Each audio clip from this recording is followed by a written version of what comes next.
Czech astrophysicist Jakob wakes up in his ship thousands of miles from Earth. His day starts with a call from the flight curator and close friend Peter. Today, the people of Earth want to communicate with the hero.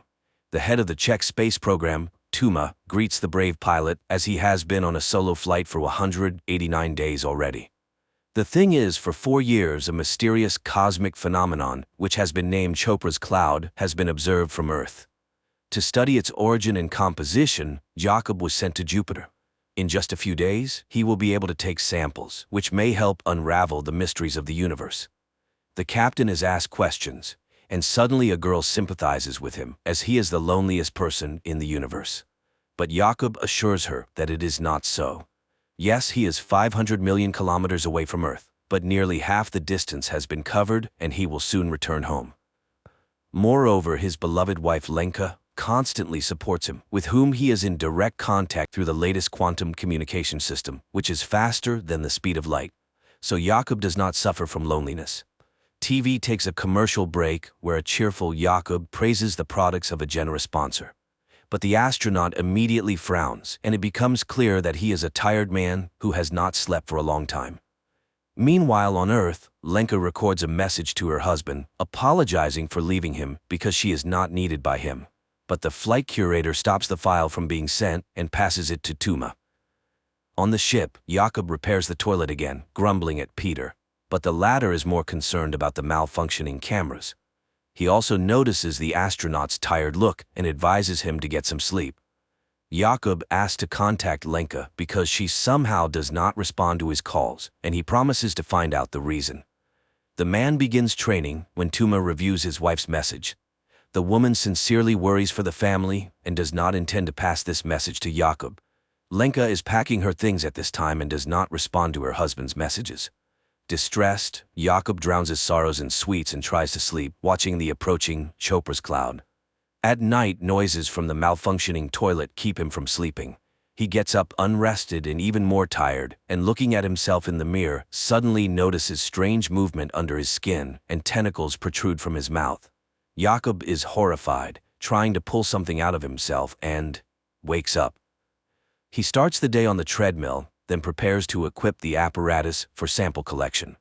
Half of the ship's cameras are out of order, and no one understands why. The thought of Lenka, who still does not make contact, disturbs him. And one day Jakob suddenly hears an unfamiliar voice offering help, but Peter hears nothing of the sort. True, there is a chance that Jakob intercepted the transmission of the Korean mission, which started after the Czech one, but the language was not Korean at all. Later, the friend informs that Lenka went to her mother's, so she will contact her husband when she returns. Jakob calms down a bit and continues his work. He inspects the compartments and suddenly sees a huge hairy spider in one of them. He closes the doors to the compartment and contacts Peter. But precisely in this part of the station, the camera has long been broken and he can see nothing. Jakob opens the doors, but the spider has not gone anywhere. Moreover, it starts a conversation, stating that it did not intend to scare the human. Then the astronaut locks himself in the airlock and informs Peter that he wants to decontaminate the ship. He gets into a spacesuit, says the password that triggers the system, and the surrounding space is filled with disinfecting foam, the color of which reminds him of a summer morning in the field where he and Lenka walked. But then the cleaning is over and Jakob emerges from the airlock. However, the spider hasn't gone anywhere. It informs him that the strange bath arranged for it by the human did not harm it and suggests removing the spacesuit. It is not dangerous. Jakob reaches out to it, but the spider dodges. Such is not the custom in its tribe, so it's better for the human not to do this. It is an explorer too who accidentally found Earth. It studied life on the planet for 3,158 years and even learned Earth's languages, but never understood the essence of the human soul. And when it met Jakob, it felt his loneliness and came here. Unable to accept what was happening, the astronaut hides in the sleeping compartment, but he immediately starts to vividly see and hear his wife. Jakob moves to the station's room, where Lenka appears before him again. It turns out the spider is broadcasting the human's memories because it is very interested in these strange feelings. And it wants to help him overcome emotional difficulties since his companion is leaving. Jakob tries to refuse the help, but the spider does not believe him. Meanwhile, on Earth, Lenka arrives at her mother's because she is pregnant and cannot be alone. Nearby is a boarding house where pregnant women live together, and she decides to stay there for a while. The mother does not understand her, as one cannot leave her husband right now. At the station, the spider asks the astronaut to give it some of his food, and he treats it to nut paste, the taste of which reminds it of its lost home.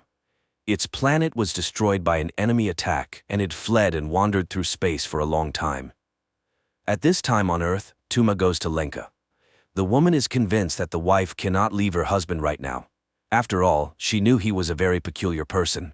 These qualities help him stay alone for many days, but Lenka is pregnant and suffers from loneliness. The spider tells the astronaut that Chopra's cloud consists of particles that contain wisdom. It cannot say how old it is, but everything has a beginning and an end, even the universe. The spider shows Jakob his first date with Lenka when she suggested they always follow each other, and he agreed. And he does not understand why make promises that you cannot keep, but Jakob has no answer. Later, he asks the spider to save some nut paste, and it reluctantly gives back the can. At this time on Earth, Lenka confesses to her mother that, although it is hard to raise a child alone, she is ready for it. And she will tell her daughter that she loved her father very much at first, but was mistaken.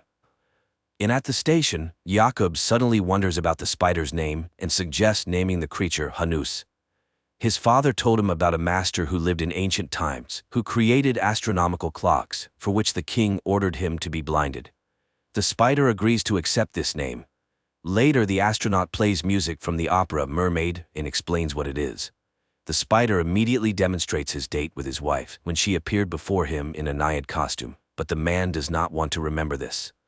At night, Jakob again has nightmares, this time related to his father, who was a communist and died because of his beliefs. But the spider comforts its friend. There is no need to worry about the past, as the universe is as it should be. Later, Hannes watches in surprise as Jakob exercises, and Jakob explains that humans must do this in space, otherwise their limbs could fail. Hanus doesn't understand why leave the home planet then. At this time, Tuma visits Lenka. The woman tries to reach out to the wife's feelings, but she does not want to return to the past. Then the head says she will not pass her message, and the whole point of the silence surrounding their talks is that inside they are together. Meanwhile, there are only 45 hours left to reach the cloud. And then Lenka's voice spreads through the station. Jakob rushes to the transmitter and sees his wife's face on the screen. They talk about the past and the future when he sees a glowing particle in front of him, which Hannes calls the beginning. Jakob tries to catch it in a jar, but the particle freely passes through all surfaces. Suddenly, the ship loses all communication, and then Chopra's particles start swirling everywhere. Hanus calms the human. The beginning will not harm him, so there is no need to fear. It is a regular repository that cannot be described in human language. And then it asks why the arrival of a child so upsets Lenka. Because her feelings smell of fear. Jakob explains that they lost their first child, and he was not there then, nor now. For what? The spider shows Jakob their conversation when he promised to be there, but he lied to his wife, and she stopped believing him. Later, Jakob finally gets through to Peter on the quantum phone, but Hannes again turns on the man's memories, where he and his wife discuss his journey. He was so confident that he didn't even try to understand his wife. The spider realized that Jakob is selfish, and he is to blame for his loneliness. So it lost interest in him and wants to leave. This causes a panic attack in the astronaut, who no longer wants to be alone. Jakob tries to grab the spider, but it itself presses the man's body to the bulkhead and reminds him that it preferred to communicate without touching. The spider lets the human go and flies to the other end of the station. Jakob desperately follows it, promising to change, and again sees Lenka in the guise of a naiad. He floats in zero gravity, remembering his wife and crying from the sense of realizing the loss. Then he calls Peter and asks him to visit the woman. The friend goes to the boarding house and hands her the quantum phone. Jakob talks about how he loves her and asks for forgiveness for his selfishness. Now he doesn't understand why he neglected the most precious. He wasted his life on nonsense and is not worthy of her. Immediately after the conversation, he hears Hannes's voice again, asking him to rest because he has atoned for his guilt. Jakob asks not to leave him, and the spider admits that it too fears loneliness. But suddenly the man notices that the spider is not feeling well, and it admits that although it escaped from the enemy, it was already too late. They had taken over his body, and suddenly it hugs the astronaut. For the first time in a long time, Jakob falls asleep deeply, and the spider has to wake him up because a great discovery awaits him.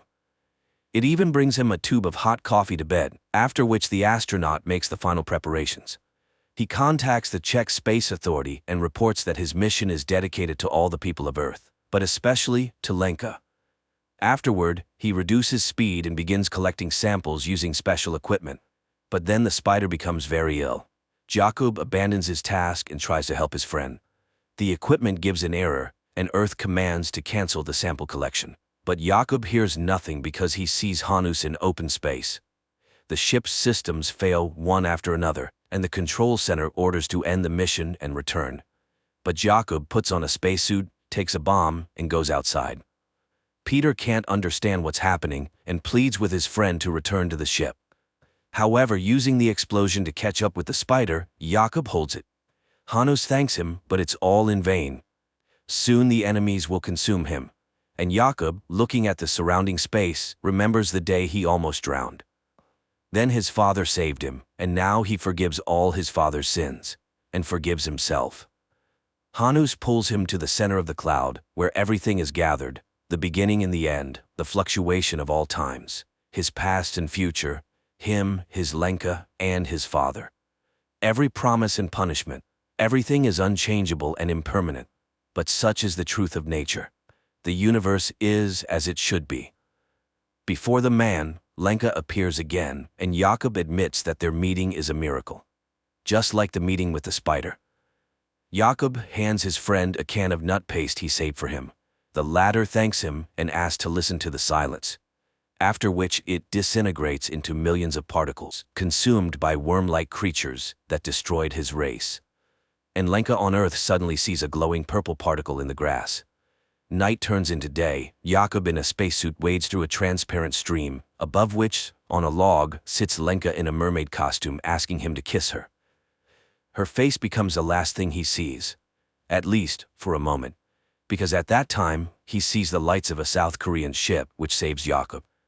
Later, he calls his wife Lenka, apologizes, and confesses that if he had known everything earlier, he would never have left, and she would kiss him once more. A fantastic, yet lifelike film. A work-absorbed astronaut had to be millions of kilometers away from his wife and hear a sermon from an extraterrestrial being to understand that family is the most important thing in his life, and one can only hope that he will manage to regain his sense of purpose.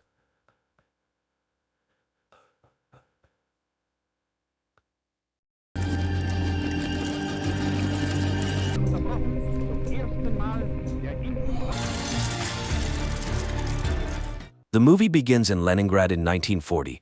A young woman named Anya works as a seamstress in a factory where a young machinist, Vasily, who is very serious, notices her and even asks her to introduce him to her only relative, her brother Peter. However, Anya asks for a little more time, and the young man agrees to wait until the next day. But as the girl leaves for her lunch break, he quietly follows her, admiring her. Anya walks down the street, looking at a dirigible hovering above, from which German journalists are filming the city below. At this moment, a tram driven by Peter pulls up to an intersection. Suddenly, Anya realizes that a fast-moving truck is about to crash into the tram, and her brother will likely perish. Frozen in fear, she suddenly emits light waves that lift the truck into the air and throw it away from the intersection.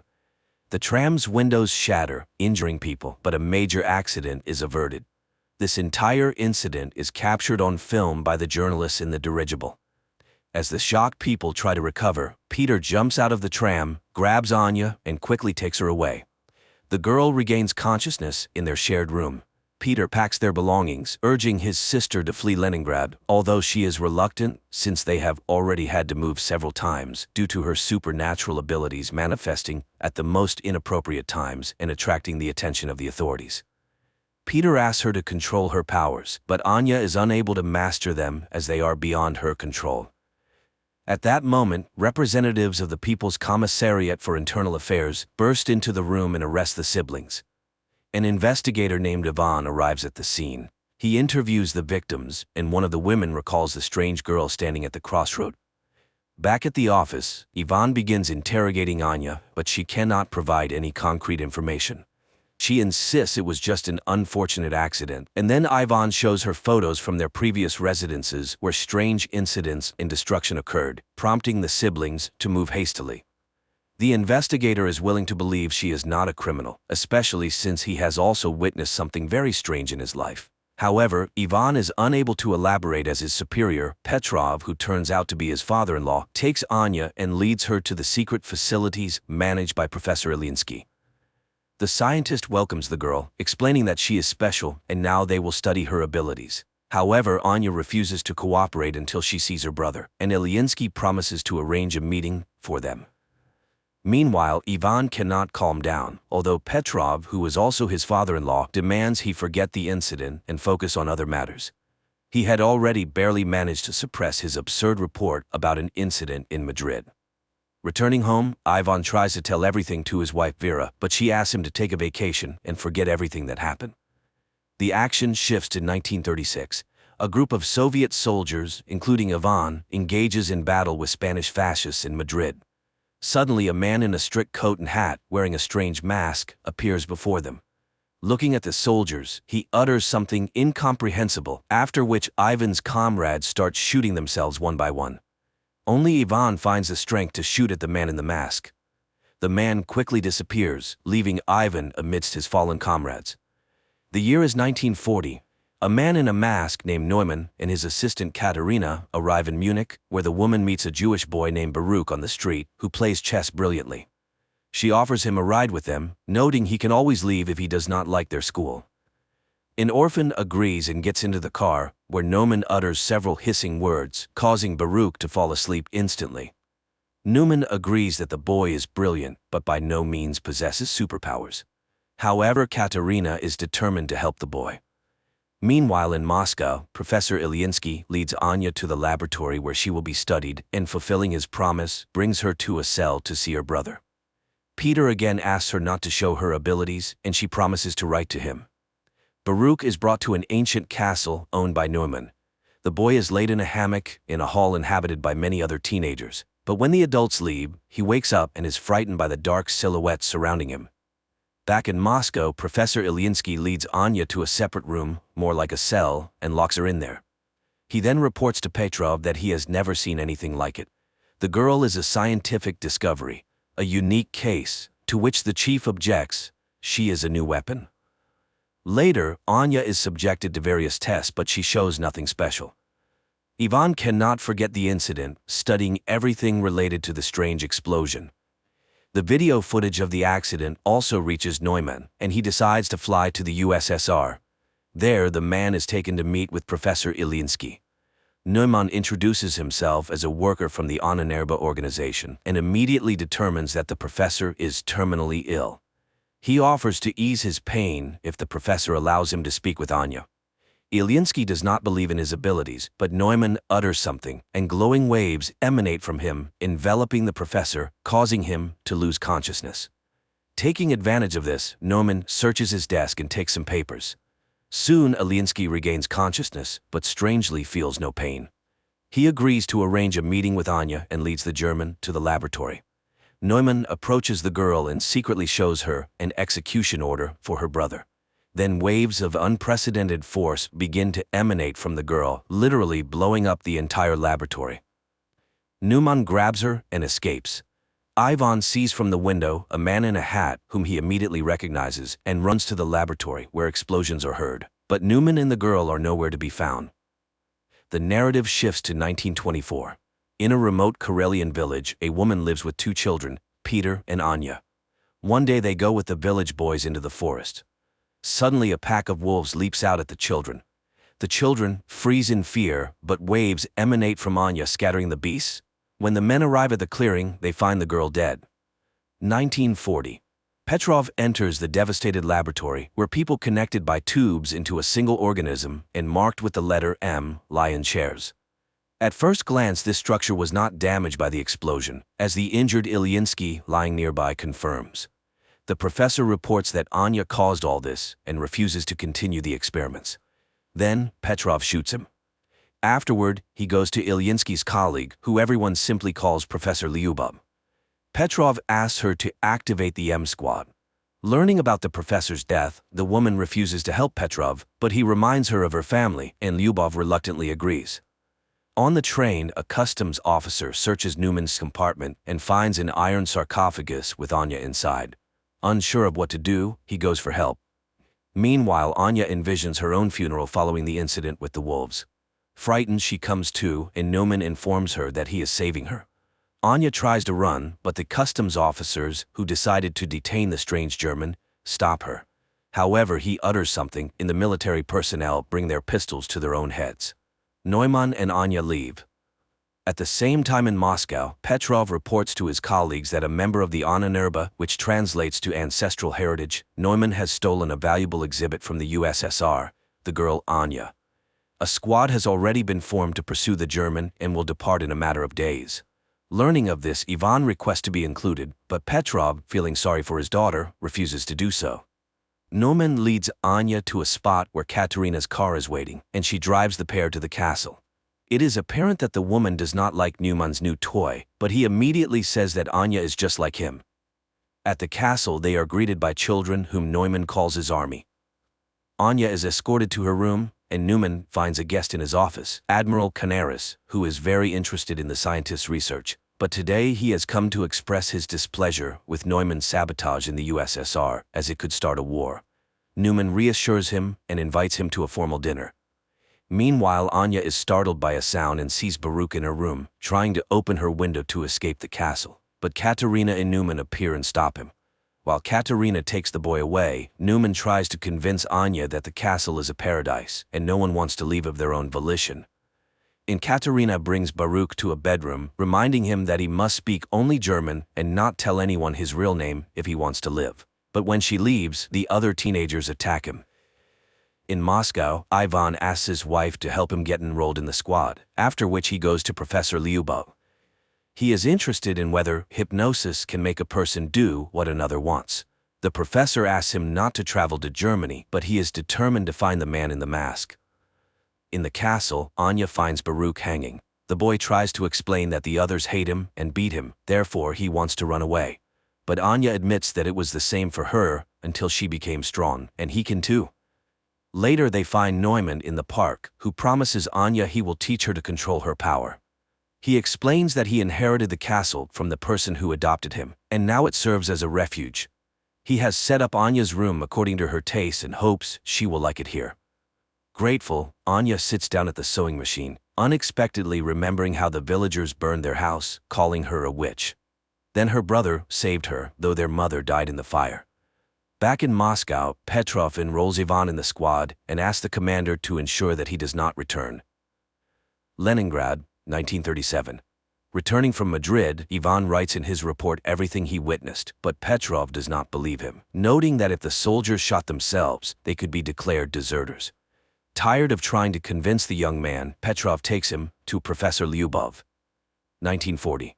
A special forces unit travels to Germany in a grain car. Ivan warns his comrades about Neumann's peculiarities, but it seems they don't quite believe him. At the castle, the children undergo daily training, while Anya enjoys the long-forgotten peace. In the morning, Katerina brings her a box with a new dress sent by Neumann for her to wear at his birthday party. The girl goes out to the hall where the children are preparing decorations for the evening, and then they head to training. Baruch is afraid of heights and falls from a rope ladder, but no one pities him. After that, it's time for shooting practice, but the boy throws his pistol down and runs to the local cemetery where Neumann finds him. Baruch asks to be let go, but the scientist promises to teach him not to be afraid. Meanwhile, Squad M climbs out of the wagon, and Ivan remembers his training in 1936 before being sent to Madrid. Then his comrades met him coldly because he was the boss's son-in-law, but Ivan earned respect through hard work and cleverness. And now he is on a special mission. Suddenly, they are hailed by an old man who turns out to be their liaison and must take them to the castle. At the same time, Petrov is informed that the squad has successfully crossed the border. Guests start arriving at the castle. Neumann welcomes Canaris and escorts him to the hall where music plays, and ladies and gentlemen drink and talk about the beautiful evening. Neumann himself is enchanted by Anya's beauty, and she gives him a hand-embroidered handkerchief she made for him. Later, guests deliver laudatory speeches in honor of the birthday boy, and he invites Anya to dance to the envy of the present ladies. Canaris notices Katerina's displeasure, but the woman remains cold, rejecting his advances. She dislikes Canaris's interest in their wards, and he tells her that people are already coming for Anya from the USSR. Squad M reaches the forest house of their liaison, who supplies them with weapons and draws a path on a map, but then shots ring out. German soldiers have caught up with the saboteurs. A battle ensues and the Russians win. Later, the commander finishes off the wounded enemies and, unexpectedly for Ivan, shoots the liaison, indicating that they have no orders to return. At the castle, Canaris agrees to play chess with Baruch, and the boy wins. The admiral admires his genius, but upon learning that the boy is Jewish, he pulls out a pistol. Anya sees the man aiming at the child, and her powers activate. Guests watch in horror as everything in the hall begins to rise into the air. The admiral himself is lifted up, but at that moment Neumann grabs the girl by the shoulder. She faints, and Canaris falls to the floor. Everything stops immediately, but people scream and scatter. The furious admiral orders all children to be destroyed within 3 days and departs. Neumann escorts Anya to her room and admires her because today she managed to stop. The girl does not understand why it is necessary to destroy the Jews, and Neumann reminds her that no one pitied them either, as they were not like everyone else. The man returns to his office where Katerina awaits him, but he does not accept her attentions because he is seriously captivated by Anya and hopes to succeed with her. However, Katerina is saddened by this turn in their relationship and reminds him of Canaris's order, but Neumann intends to make a profitable deal.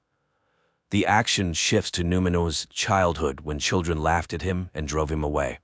His parents were forced to put a mask with a digital lock on him so he couldn't harm anyone, and the boy suffered greatly from this. One day his father complained to the landlord that his son was hindering his ability to fulfill his duties as a tenant, and the man came to see the unusual child. They explained to him that Neumann scared all the guests and caused his father to lose a finger. The year is 1940. The morning after the dinner, Anya goes out to the hall, but the servants who witnessed yesterday's incident look at her warily. Then the girl goes to the park, where she is met by an armed Katerina, but seeing the guards, she returns to the house. Later, Neumann conducts a meditation for the teenagers, asking Thor to give them strength. Anya sees this and asks for permission to start training. Neumann orders Katerina to stay at the castle and wait for guests, and he takes Anya away. Meanwhile, the squad continues to move through the forest. Soon they find a rubber boat at the prearranged place. Neumann puts Anya on his personal plane and takes her to his parents' house. Landing, they walk across a bridge and suddenly Neumann asks the girl to remember her brother. Her powers activate. Water rises up, carrying fish and creating a reverse waterfall. But then the man calls her. Anya comes to her senses and everything returns to normal. However, now she can use her powers when she needs to. Soon they enter an old house and Neumann recalls how he was taken from his father's home. Lastly, his mother writes down the password to his mask on a piece of paper, and little Neumann leaves their lives forever. In the present, he tells that his father was a harsh and cruel man, often beating him and his mother, so he promised himself that his child would never be unhappy. The man remembers how his patron removed his mask and wanted to throw it away, but Neumann did not allow it. The man informed him that he would now take care of him, but he must trust him. Soon they arrived at the castle, where the patron confessed that every person has the right to be happy, and the boy lived for the first time like a normal child. But a year later, war came. His patron went away on business, and their home turned into a hospital. Neumann helped as best he could. Once he had to assist in the amputation of a leg. The soldier was in great pain, and then Neumann activated his powers and relieved the poor man of his suffering during the operation. Later he confessed to one of the nurses that he loved her. The adult woman laughed at the boy but said she loved him too. But one day he caught his nurse with one of the recovering soldiers, and in a fit of rage he made the soldier kill himself with a hammer. They caught him, gagged him, tied him up, and took him away from the castle. In 1940 he tells Anya that his parents died, so he is so happy to have found her. The girl lights candles in the fireplace, using her new powers, which delights Neumann. They drink wine and then become close. At night, Anya dreams where Baruch dies and wakes up terrified. She asks Neumann to return to the castle. Meanwhile, the squad reaches the river. One of the soldiers is wounded and runs out of strength. Then he takes his own life so as not to be a burden to his comrades. Only 3 remain, but they still row towards the castle. And there Katerina, who can't sleep, reminisces about the past when she helped her mother, who worked in a psychiatric hospital, where one day they brought in a tied-up boy named Neumann. She then freed him, and he promised never to harm her. The year is 1936, Leningrad. Petrov attends a lecture by Professor Ilyinsky, where he discusses a significant discovery in the field of controlling human memory and emotions. Ilyinsky's colleague, Professor Lyubov, is inspired by the future changes, as people with good mental health will be able to work better and create a brilliant future for themselves and their children. The Project M envisions a new society where happy people with immense productivity and willpower will live. Petrov asks about the use of these discoveries in the military sphere, arguing that if a new society is to be built, it must be able to defend itself. However, Lyubov categorically opposes totalitarianism. After the lecture, Petrov offers Ilyinsky full support for their program if he agrees to operate under military auspices. But Ilyinsky sends him to Lyubov as the ideational inspiration behind the project. However, the woman flatly refuses to cooperate with the military. That same day, she is hit by a car in the street. Later, Petrov returns to Ilyinsky, informing him of the unfortunate accident with his colleague, and Ilyinsky reluctantly agrees to cooperate. Again, 1940-year Germany. The 3 remaining members of the squad reach the castle's territory. Surprised by the lack of security, they enter the premises. Petrov receives a summary of incidents in a specific area of Germany and realizes that everything is going according to plan. His boss is horrified. His people have left a very noticeable trail, which could easily lead to the USSR being accused of provocation. But Petrov assures him that everything was planned this way and there will be no international conflict. At that moment, his daughter calls and he rushes home. The squad members reach the castle and, splitting up, begin to explore the premises. Meanwhile, Petrov finds Vera in a hysterical state. She is going mad with worry for her husband, and the father decides to take action. At the same time in the castle, Katerina reads a book to the children, and seeing her nervousness, they calm the woman. She orders lights out and leaves, just as Ivan enters the hall from the other side. Seeing the children in front of him, the man lowers his weapon and leaves. The children remain motionless. The soldiers continue to explore the castle, and now the squad leader enters the hall with the children. But he does not lower his weapon and prepares to shoot. Then the children attack first. The commander fires in all directions, but the teenagers throw their clothes at him and knock him down. The eldest orders the pistol handed to Baruch to kill the enemy, but the boy cannot shoot the man, and the man manages to wound him with a knife before being killed. The children carry the bleeding Baruch to the bedroom, leaving the soldier's body on the hall floor. The 3rd squad member, a female warrior, finds Katerina's office and engages her in a shootout. Katerina flees, but the woman catches up to her, and they fight. The woman is defeated when Katerina pushes her away. Seeing her opponent unconscious, the German grabs a pistol but doesn't manage to shoot because Ivan appears. Threatening him with a pistol, the woman captures him. In Moscow, Petrov brings his daughter to Professor Lyubov and asks her to erase the girl's memory. Lyubov is outraged by this request, as the love for a husband is the most precious thing in Vera's life. However, under military pressure, she agrees and performs the necessary manipulations, while Petrov's subordinates methodically clear their apartment of photographs and items belonging to Ivan. But one photograph falls under a chest of drawers, and the soldier does not notice it. After the procedure, the girl regains consciousness but does not remember her husband at all. At this time, the teenagers attack Ivan, not noticing Katerina, and wound him in the arm. The woman drives off the aggressive children and escorts the wounded man to Neumann's office, where she admits to Ivan that she recognized him because she had seen him in Madrid. He asked why her master kidnapped Anya. Could it be that he wants to use her in the war? Katerina assures him that he still doesn't understand. People are petty and greedy creatures fighting for power. Neumann is unique. He is ready to seize all power on Earth to save the world from war. Meanwhile, Neumann and Anya arrive at the castle and find a wounded woman on the threshold. The scientist finishes her off with a pistol while Anya runs to the bedroom to the teenagers and finds Baruch dead. At this time, Ivan is bandaging himself while Katerina explains that they teach the children survival by developing their skills, because their destiny is to save the world under Neumann's leadership. The woman offers to help him escape if he will help her. But before Ivan can hear her out, Neumann enters the door.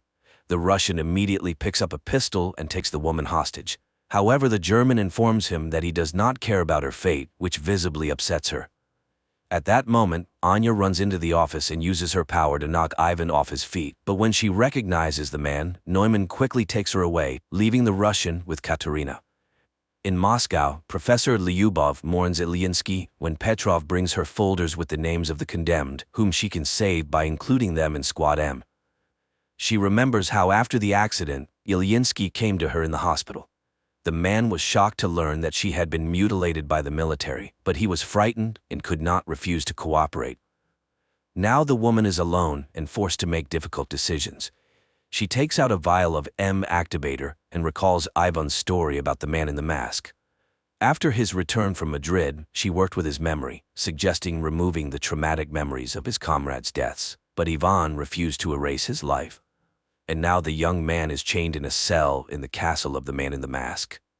Later, Anya visits him, accusing him of killing Baruch, but the boy denies it, and he is not particularly interested in her fate. He only wants to destroy Neumann because all evil comes from him. He hypnotizes children, turning them into killers. Their conversation is interrupted by Naumann's appearance. After sending Anya away, he thanks the young man for revealing his vulnerability, as he is the only one who could stand up to him. To prove it, the scientist shows the finger shot off by Ivan in Madrid. He too is special, and Neumann really wants the Russian to join his side. Yes, he killed his friends, but it was war. He came to Annanerba to find gifted people. Anya is like him, and they are the future. He asks Ivan to admit why he is immune to his hypnosis. Then Ivan reveals that there is a whole squad like him, Squad M. There are many of them, and they will all be here soon. So Neumann cannot hide. After talking with Ivan, Neumann finds Anya in the castle's backyard. The girl asks him to hand over all affairs to Katerina and to leave this place forever. But Neumann does not want to run because they are extraordinary people, and when they are together they are unbeatable.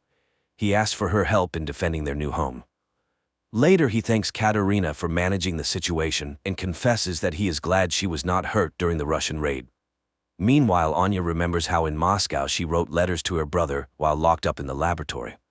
She used to give them to the professor, but she could not have imagined that he read her letters to Peter, who was undergoing mental processing as a participant in Squad M. At this time, she burns them in the backyard of the castle, hoping that life will give her a chance to start over. Later, the castle's inhabitants conduct a funeral rite for Baruch. The teenagers carry the boy's body to the seashore, where the cemetery is located, and burn it on a ritual pyre. Anya is shocked by the number of children's graves and realizes that Ivan was telling the truth. Katerina urges her to leave and save herself. Anya runs to Ivan's cell and asks him to tell her what he saw in Madrid that was so special. The boy talks about the death of his comrades and Neumann's chilling whisper, but the German doesn't know that he just had a misfire. He is not special and survived only because of the pistol's malfunction, but if Neumann finds out, he will kill him immediately. And only Anya can stand up to him. Out of the darkness comes Katerina, who has heard everything. She will let them go if they leave forever. Neumann is planning to sell the children to Canaris, and Anya can do nothing about it. They are weapons, and it is high time the Russian understood this. But Anya runs away while Katerina frees Ivan from his chains and advises him to make sure the German never finds them. Meanwhile in Moscow, Petrov enjoys his daughter's good mood, hoping she will meet another man, marry, and give him grandchildren. The girl is lively and cheerful, unaware that the photo under the dresser awaits its moment. At this time, Neumann orders the Russian man to be killed, and he goes to look for Anya. Meanwhile, Katerina leads Ivan to her car, where Neumann guard catches up with them. He engages in a fight with the Russian, and when he is about to kill him, Katerina attacks the guard. The guard is much stronger, and Katerina has to shoot. The teenagers hear the sound and run into the courtyard while Katerina puts Ivan in the car and drives him away from the estate. Neumann finds Anya at the cemetery. The girl asks him to let the children go, but he refuses. They are insignificant to him because he hopes to build a new world using their combined powers. Moreover, they will definitely have a son who will be the strongest and greatest on the planet. Hearing this, Anya wants to leave. Then Neumann sees Katerina's car and realizes what she is about to do. He puts on his quantum mask, which greatly amplifies the power of his voice, and begins to speak, while Ivan stands on the car step and aims an assault rifle at him. The mask works. Katerina's car loses control and crashes from a high cliff into the water, but Ivan manages to jump from the step and survives. Then, members of the second squad M, who were heading to the castle, covering for the distracting maneuvers of the first squad, open fire on Neumann. But the soldiers are programmed for total destruction, and one of them engages in a fight with Ivan, not realizing he is an ally. The young man has to kill the soldier. Neumann asks Anya to activate her power, and the girl begins to do so when she recognizes one of the soldiers as her brother. Neumann is knocked down by her force, rocks crash from the sky, and the girl runs to Peter, realizing that this time he is indeed dead. Anya's powers activate again when Neumann falls from Ivan's shot. The girl mourns her brother as teenagers appear on the road. Ivan grabs Anya and drags her away while the children pick up Neumann's body and carry it into the castle. The Russians run to the airplane and manage to take off at the last moment. 9 months later, Neumann, who survived the injury, listens to Hitler's speeches and experiments with a new kind of influence on people, broadcasting his voice through radio equipment. Meanwhile, in Anya's native village, a bearded Ivan arrives from the woods as his woman is about to give birth. Pregnant Anya is dragged into the village where women come to help. As the birth proceeds, an announcement about the start of the war with Germany is broadcast from the speakers. Later, surrounded by streams of power, Anya gives birth to a healthy baby boy. Neumann is immediately informed by a fortune-telling girl. Then one of the villagers recognizes Anya and hurries to tell his fellow villagers whom they have just helped. But Ivan stops him when bombers appear in the sky, from which a large number of paratroopers descend.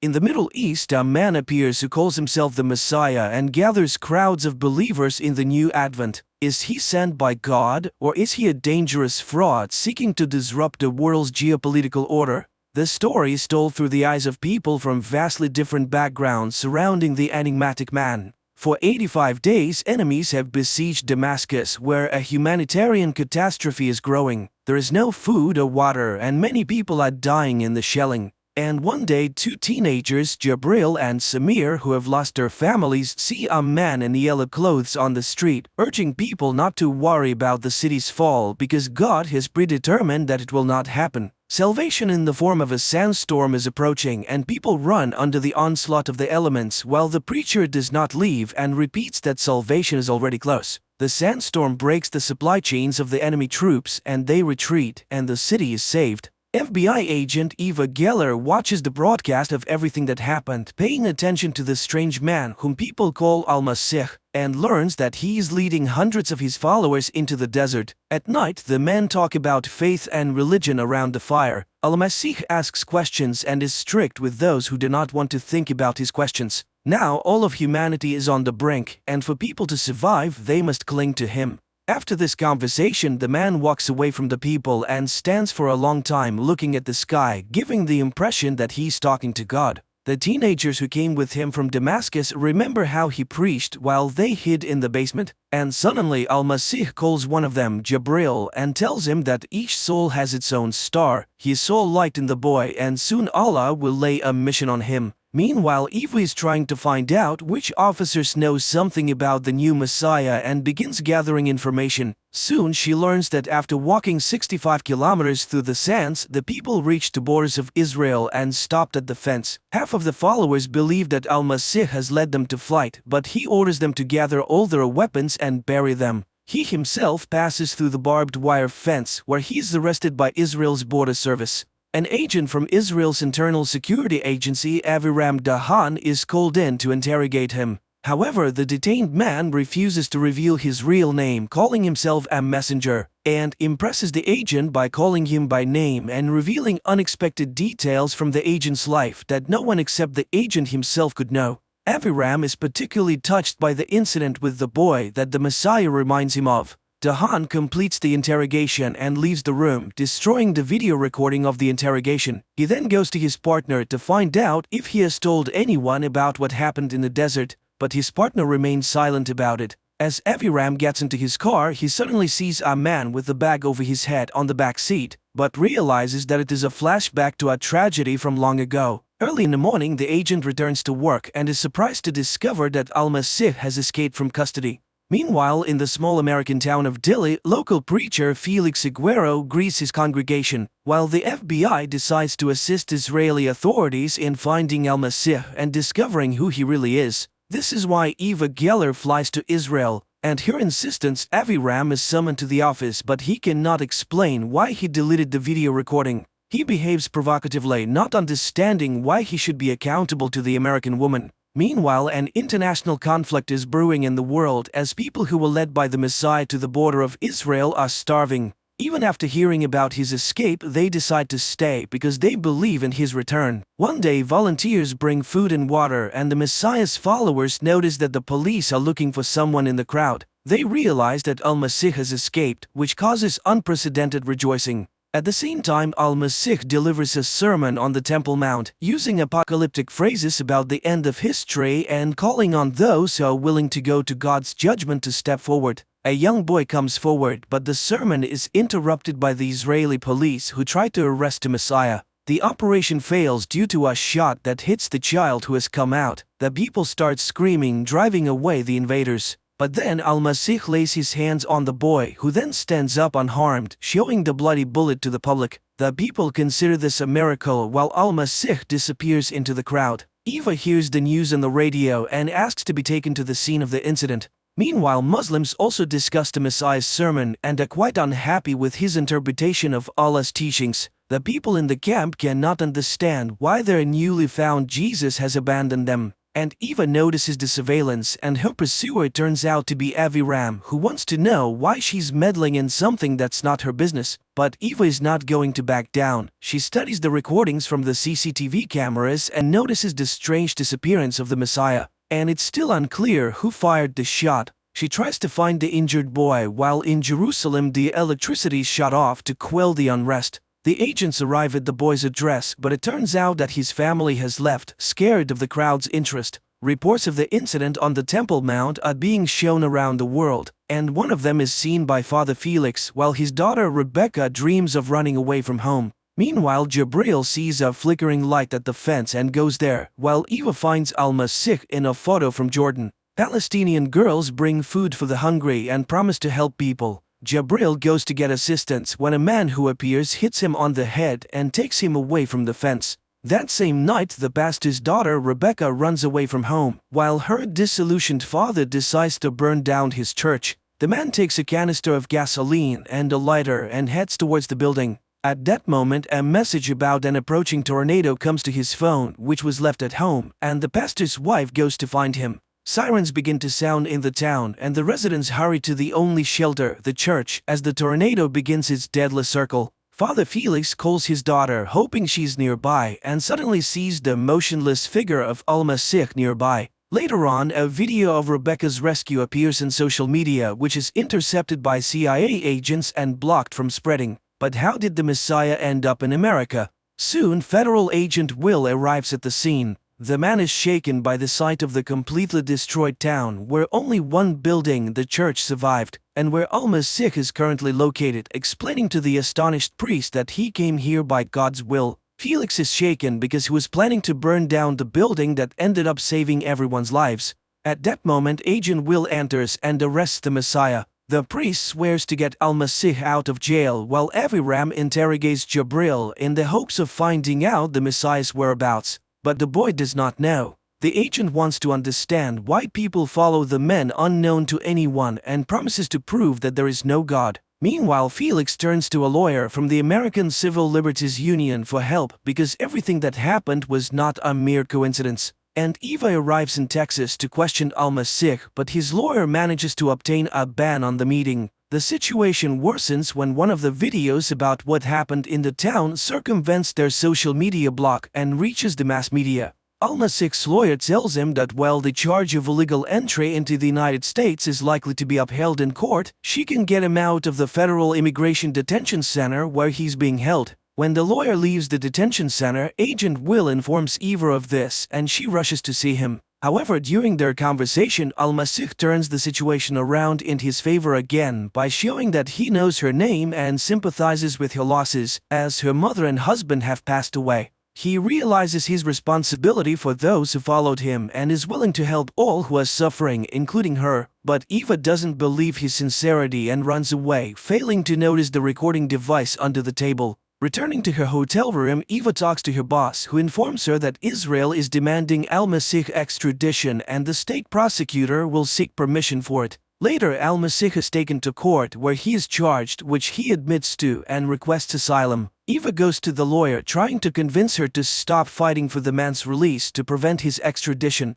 After all, if he returns to Israel, he will be imprisoned, but the lawyer refuses to talk about it. Meanwhile, Aviram again refuses to reveal what happened during the interrogation, whose recording he erased. He's suspended from the case and a hearing is scheduled. At this time, Felix tells his wife about his departure because he's needed by the Messiah. A multitude of Al-Masih's followers gather outside the courthouse. The hearing begins and the lawyer explains that the man cannot return to Israel where he will be persecuted for religious reasons. But the prosecutor claims that the man is lying about being a Muslim because he does not pray 5 times a day as required. The Messiah responds that he belongs to all denominations because everyone walks under the same sun. This causes a storm of emotions around the world, even in high-level offices. The assistant to the President of the United States tries to pressure the judge to deport the unwanted man, and the judge promises to consider it. Meanwhile, Samir finds his friend Jabril abandoned by Aviram in the desert, and he considers it a true miracle that he survived. The next day, the court makes the shocking decision to grant asylum to Mr. Masih, allowing him to leave the courthouse as a free man, with the car of the Venerable Iguero waiting for him outside. People all over the world are talking about the Messiah and beginning to believe in the miracles he performs. In Dili, those seeking healing begin to gather. The Reverend tries to organize their accommodation while Samir faithfully tends to Jabril.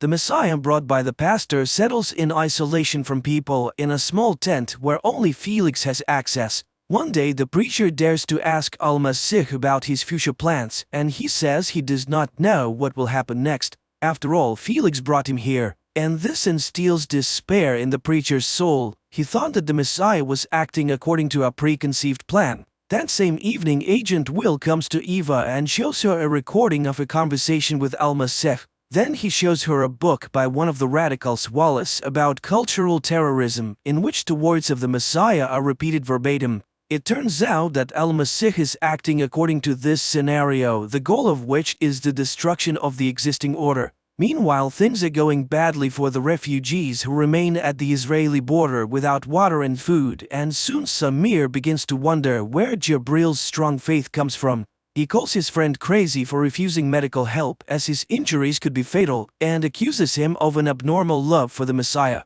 One day, Aviram's wife notices his car, which has been parked near their house for 3 days, and begins to search for the man, who at this time arrives in Texas and buys a gun at the gun store. And in Dili, every evening people gather together hoping that Al-Masih will come out to them. But the man remains in his tent, bringing Felix into a state of confusion that spills over into a sermon for all who have come. At this time, 2 residents of Dili finally find their dog crushed by furniture during the hurricane and try to free it.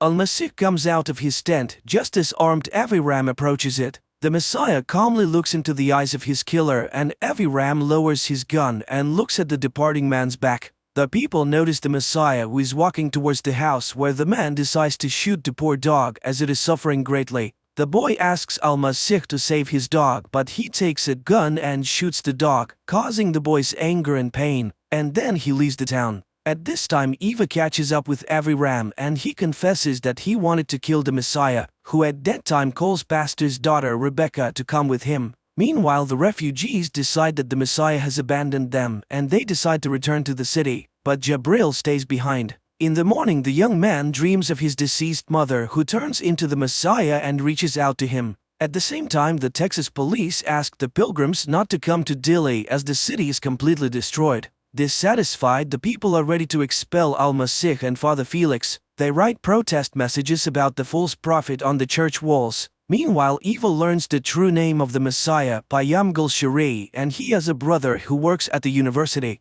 The Messiah tells Father Felix that it is time to get on the road, persuading Felix that this is his destiny. The pastor decides to take his family with him, which upsets his wife but pleases his daughter. Father Felix leads a column of cars that follow the Messiah wherever he leads them. The number of cars is constantly growing, and soon it begins to count in the hundreds. Eva also returns to Texas to follow Al-Masih, and one night sees him come out to make a call from a payphone on the street. At her request, Agent Will requests a copy of the telephone conversation. The next day the column continues on its way. Stopping for a break, the pastor hears news of the crisis on the border where the refugees from Palestine are still waiting for their fate. Rebecca takes a picture of the Messiah standing by a road sign in Washington and posts it on social media. In the morning, the column sets off, and Felix learns from the posts that their path leads to the U.S. Capitol. At the same time, Eva checks everything she can find about the Messiah and comes across information that he studied at the same university where the notorious terrorist Wallace taught, whose book Al-Masih quoted during the interrogation. Professor Wallace hacked the stock exchange and then fled to Russia during the investigation into his actions.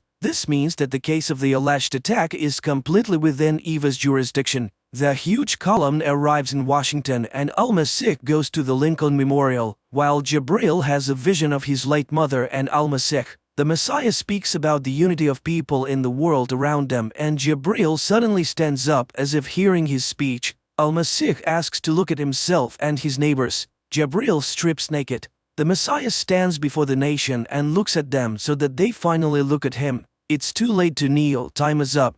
Jabril walks towards the border. Al-Masih heads for the water. Jabril walks non-stop until a soldier's gun barrel is pressed against his chest, and Al-Masih walks on the water. The Israelis retreat, and Jabril leads the refugees. Hundreds of amazed spectators follow the Messiah's journey and record this on their telephone cameras. The world is buzzing after witnessing the miracles of Al-Masih, and even the Congregation of the Causes of Saints is considering the case. Everywhere there are clashes between the followers and the opponents of the newly emerged Messiah. People are sending money to Father Felix, who intends to build the Church of Al-Masih with it.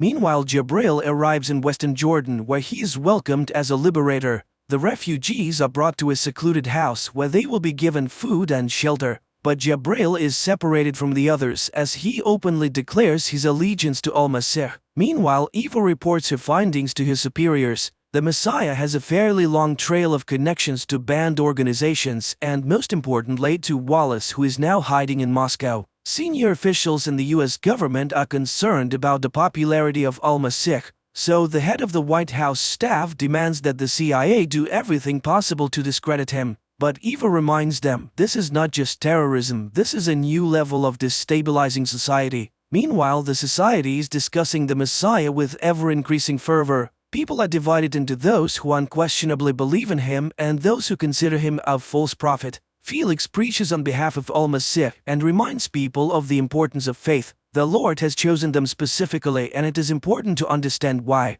At this time, a woman with a terminally ill child sneaks into the hotel of the Messiah, and the man agrees to take the girl, but only alone. However, his room is under 24-hour surveillance. Meanwhile, the young refugees begin to learn different sciences, among which religion is at the forefront. Sheikh personally comes to Jabril to understand the depth of his faith, and the young man confidently answers that he unquestionably believes in the Messiah. Meanwhile, Eva discusses the Messiah's water-walking feat with Aviram. After all, Jesus did the same thing. He performed tricks and attracted supporters. The man is impressed. She speaks like a true Jew. Agent Will continues to monitor the Messiah's room and one day witnesses a girl knocking on his door, praying for healing. But the man immediately understands the true purpose of her visit. The girl has come to seduce him. He reveals her soul, pitying the woman who sells her body, and from this her soul melts and dies. The girl admits that she was paid for the visit and cries from the moving words of the Messiah, who confesses to her the eternal love of God for his children. These words bring tears to Agent Will's eyes, who is watching the scene. At that time, Rebecca runs out of her parents' room and sees the Messiah escorting the girl out of his own room. The girl runs away and Al-Masih catches up to her on the street. He tries to explain her special place next to him, and the girl shares her observations that the world seems to be on the brink of something grand. The prophet turns to Rebecca and asks her to do something unimaginable, and she promises to do anything he asks. Meanwhile, the CIA manages to find Al-Masih's brother, who reveals that their parents were of different faiths and died early. The boys were raised by their uncle, a professional illusionist, and Al-Masih always loved being the center of attention. The uncle was a tough man, but he taught the boys everything he knew: English, literacy, and most importantly, how to perform tricks. And at that moment, someone puts a dark bag over Al-Masih's head as he enters his room. The man finds himself in the office of the President of the United States, standing before the head of state and demanding the withdrawal of all U.S. troops from around the world using the president's sincere faith. The politician is shocked. It's simply impossible, since the American troops are used precisely as peacekeepers, and if they are not present, there will be chaos in the countries under their control. However, the Messiah lists the names of countries and cities where Americans have been waging wars. He offers the president the chance to go down in history as a true peacemaker saving the world. And he says that the history has ended and the world will soon start anew. Meanwhile, Eva learns that a few years ago, Al-Masih was placed in a psychiatric clinic and goes to the college where the men studied. But the director can't remember anything particularly noteworthy except for his thesis. Eva goes to the archives, but the thesis is not there. In Jordan, the Sheikh shows Jabril an article in a newspaper about the miracles of Al-Masih and asks him to give a speech at the upcoming celebration. The boy must become the leader of the new generation in the struggle for Palestinian independence. The next day, Al-Masih announces to the media about his meeting with the president, and this infuriates Felix, who believes that he should have been informed about it. The president also faces similar attacks. He is heavily guarded against this freak, but he himself goes to the meeting. However, the man interrupts all conversations. He must first think about the people. Angered, Felix expresses his grievance to Al-Masih, and the letter suggests that he kneel before him if he truly believes that he is the Messiah. The preacher thinks it over as the Messiah leaves the room. On the other hand, Agent Will begins to unquestionably believe in Al-Masih and quits his job. Meanwhile, Eva receives the call logs she requested. That same evening, Aviram asks Al-Masih about his family and mocks him, offering to walk on water again. But the man only smiles in response and asks a counter question: why isn't Aviram leaving? The agent can't answer. The president talks to Al-Masih again and he informs him that there is no more time to think. At that moment, water begins to flood the president's feet. Upon waking up, the man learns about an unprecedented flood destroying the U.S. coastline. Later, the daughter of the Reverend Iguero tells him that Al-Masih came to Texas for her, not for her father.